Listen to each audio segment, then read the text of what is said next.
Hello friends, நம்ம இன்றைக்கி மிளகாய் கிள்ளி சாம்பார் எப்படி வைக்கலான்றதை பார்ப்போம். இந்த மிளகாய் கிள்ளி சாம்பார் வந்து ரொம்ப லைட்டான சாம்பார். அந்த சாம்பார் சாப்பிட்டோன்னா ரொம்ப ஹெவியாக இருக்கும். அதுக்கப்புறம் எதை எடுத்துக்க முடியாதுன்ற போல் இருக்கும். நான் ஓவர் பருப்பு இருக்கிறதுனால அது போல் டைமில் அப்படி ஃபீல் பண்ணுற டைமில் இந்த சாம்பார் வைக்கலாம். இல்லைனா யூஸ்வலாக சாம்பார், ரசம் அது போல் சாப்பிட்டு போர் அடிக்குது, ரெண்டுத்தையும் சேர்ந்தாப்புல வேணும் அப்படின்னு நினைக்கும்போது இது வைக்கலாம். அப்படி இல்லை மறுநாள் கம்பல்சரி சாம்பார் தான் அப்படின்னும்போது இது போல் சாம்பார்லாம் ட்ரை பண்ணலாம். யூஸ்வலாக எடுத்துக்கிற சாம்பாருக்கு அந்த பருப்பை விட இது பாதி குவான்டிட்டி போட்டோம்னா போதும். நான் ரெகுலராக 100 கிராம் எடுப்பேன். அதனால 50 கிராம் பருப்பு எடுத்திருக்கேன் நான் இன்றைக்கி. இதை நான் 3 முறை வாஷ் பண்ணி கழுவி விசில் போட போகிறேன். வெறும் பருப்பு மட்டும் இல்லை, என்னென்ன போடுறேன்றதை சொல்கிறேன், ஒன்று ஒன்றா கவனிங்க. தண்ணி வந்து நான் சொல்கிற அளவுக்கு வைங்க. குக்கர் விட்டு வெளியெல்லாம் எதுவும் வராது, சிந்தாது. ஒரு 1.5 டம்ளர் தண்ணி வச்சுருக்கேன். பருப்பு மூழ்கிருக்கு, கொஞ்சம் வெளியவும் இருக்குது, பார்த்துக்கோங்க.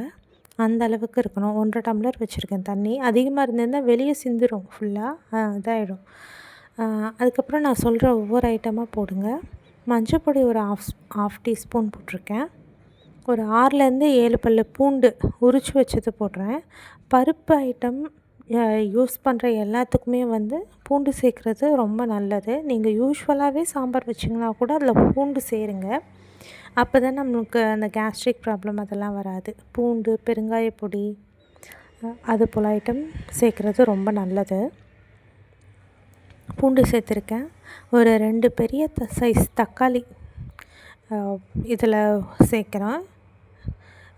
கட் பண்ணி வச்சுருக்கேன். பெருசாக தான் கட் பண்ணி வச்சுருக்கேன். ஏன்னா அது வெந்ததும் நல்லா குழஞ்சி போயிடும், நல்லாயிருக்கும்.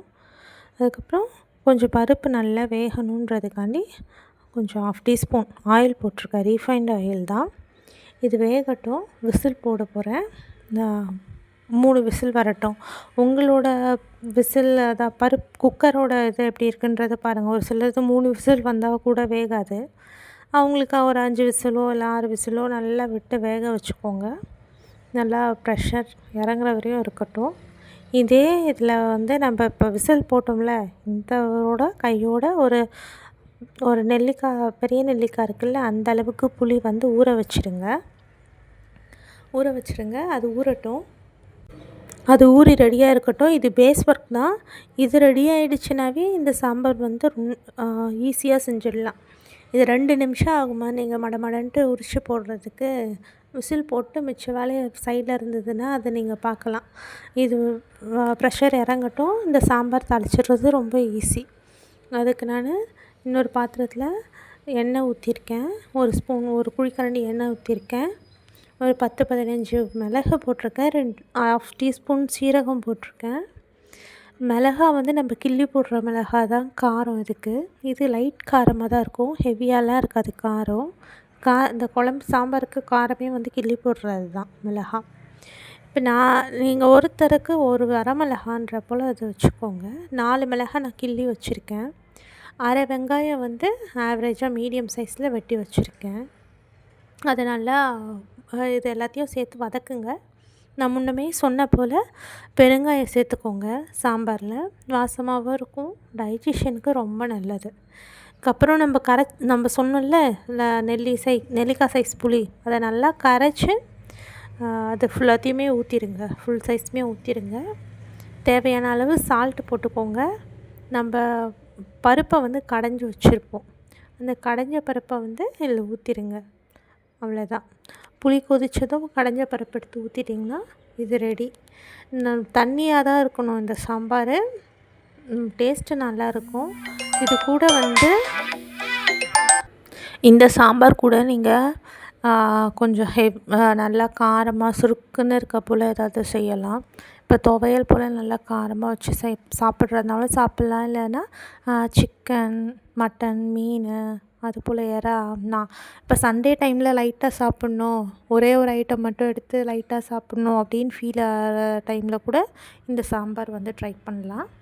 இப்போ இது கொதிச்சிருச்சுன்னா இந்த சாம்பார் ரெடி. சும்மா கொஞ்சம் கொதிச்சு வந்ததுனாவே போதும். ஏன்னா நம்ம புளியை தண்ணியை வந்து கொதிக்க வச்சு தான் இது பண்ணுவோம்.